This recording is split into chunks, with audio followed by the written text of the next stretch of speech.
नमस्कार. आज आपण जरा एका वेगळ्या काळात डोकावूया. प्राचीन बॅबिलॉन हां. आणि तिथल्या श्रीमंतीची काही रहस्य समजून घेऊया. जॉर्ज एस क्लॅसन यांचं जे पुस्तक आहे the richest man in Babylon, त्यावर आधारित ही चर्चा. हो, खूपच प्रसिद्ध पुस्तक आहे आणि त्याची जी मूळ कल्पना आहे ना, ती आजही तितकीच लागू पडते. अगदी. म्हणजे या पुस्तकात अर्काद नावाच्या एका बॅबिलॉनमधल्या सगळ्यात श्रीमंत माणसाच्या कथा आहेत आणि त्यातून आर्थिक यश कसं मिळवायचं याचे काही नियम सांगितले आहेत. हो, आणि हे नियम म्हणजे काहीतरी अवघड नाहीयेत, अगदी साधे सोपे आहेत. बरोबर. तर आज आपण तेच नियम त्या कथांमधून काय महत्वाचं घेण्यासारखं आहे ते बघूया. नक्कीच. चला तर मग सुरू करूया. बॅबिलॉनचा हा सर्वात श्रीमंत माणूस काय सांगतोय? तर मला वाटतं या पुस्तकाचा जो गाभा आहे तो म्हणजे अगदी व्यावहारिक पैशाचं नियोजन. अर्कादनी जी तत्व सांगितली आहेत ती आजही तितकीच महत्वाची आहेत, कारण ती केवळ पैशाबद्दल नाहीयेत. अच्छा. ही माणसाच्या सवयी, त्याची मानसिकता यावर आधारित आहेत. इंटरेस्टिंग.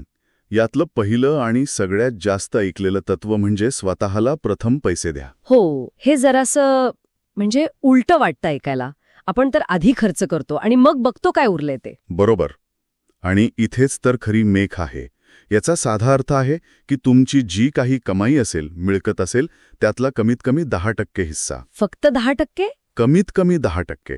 तो तुम्ही इतर कुठलाही खर्च करायच्या आधी बाजूला काढायचा, बचतीसाठी. ओके. हा तुमचा श्रीमंतीचा पाया आहे असं पुस्तक म्हणतं. ही फक्त बचत नाहीये, ही स्वतःसाठी केलेली गुंतवणूक आहे, एक शिस्त आहे. म्हणजे खर्चाआधी बचत ही सवयच लावून घ्यायची. पण मग ते उरलेले 90% ते तर खर्च होणारच ना, त्यावर कसं नियंत्रण ठेवायचं? अगदी महत्वाचा प्रश्न. आणि इथेच दुसरं तत्व येतं, खर्चावर नियंत्रण. म्हणजे आपल्या गरजा कोणत्या आणि निव्वळ इच्छा कोणत्या यातला फरक ओळखायला शिकायला पाहिजे. हो, हे खरंय. अनेकदा कळत नाही आपल्याला. अगदी एक बजेट बनवणं, अनावश्यक खर्च कुठे होतोय ते बघणं आणि त्याला आळा घालणं हे खूप गरजेचं आहे. नाहीतर ती 10% बचत सुद्धा सहज इतर खर्चांमध्ये निघून जाईल. म्हणजे आधी आपलं ध्येय, ती बचत, ती निश्चित करायची आणि मग उरलेल्या पैशात गरजा भागवायच्या. ठीक आहे. बरोबर. पण आता हे वाचवलेले पैसे नुसते ठेवले तर ते वाढणार कसे? नाही वाढणार. आणि म्हणूनच तिसरं तत्व, आपल्या पैशाला कामाला लावा, म्हणजे गुणाकार करायला लावा. म्हणजे गुंतवणूक. हो, गुंतवणूक. बचत केलेला पैसा अशा ठिकाणी गुंतवायचा जिथे तो आणखी पैसा कमवेल. आणि इथे पुस्तक म्हणतं की जाणकार लोकांचा सल्ला घ्या. अच्छा.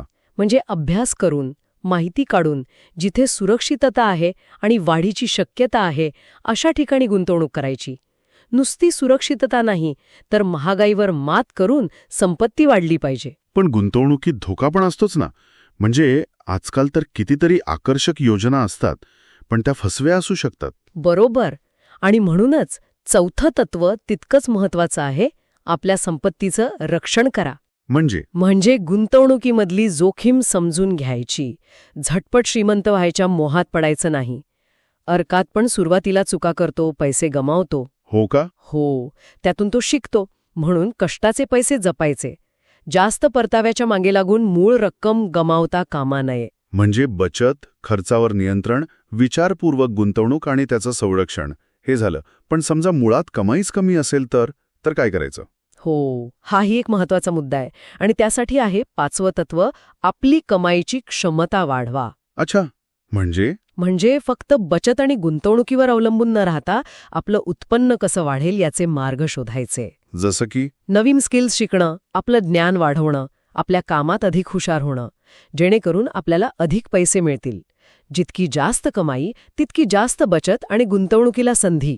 हे एक चक्र आहे. म्हणजे हे सगळं एकमेकांशी जोडलेलं आहे. बचत, नियंत्रण, गुंतवणूक, संरक्षण आणि क्षमता वाढवणं. हे काही नशिबानी होत नाही, तर ठरवून करावं लागतं. अगदी बरोबर. हे पुस्तक तेच पुन्हा पुन्हा सांगतं की खरी श्रीमंती ही काही अचानक मिळत नाही. ती लहान वाटणाऱ्या पण सातत्याने पाळलेल्या आर्थिक सवयींमधून तयार होते. ज्ञान मिळवणं, योग्य नियोजन करणं आणि महत्वाचं म्हणजे आत्मनियंत्रण. यातून कोणीही आर्थिक स्थिरता मिळवू शकतं. हेच या बॅबिलॉनच्या कथांचं सार आहे. तर थोडक्यात सांगायचं तर नियमित बचत करणं, म्हणजे ते स्वतःला आधी पैसे देणं, खर्चावर लक्ष ठेवणं, हुशारीने गुंतवणूक करणं, त्या गुंतवणुकीचं संरक्षण करणं आणि सतत आपली कमाईची क्षमता वाढवत राहणं हे आहेत बॅबिलॉनच्या त्या श्रीमंत माणसाने सांगितलेले मार्ग. बरोबर.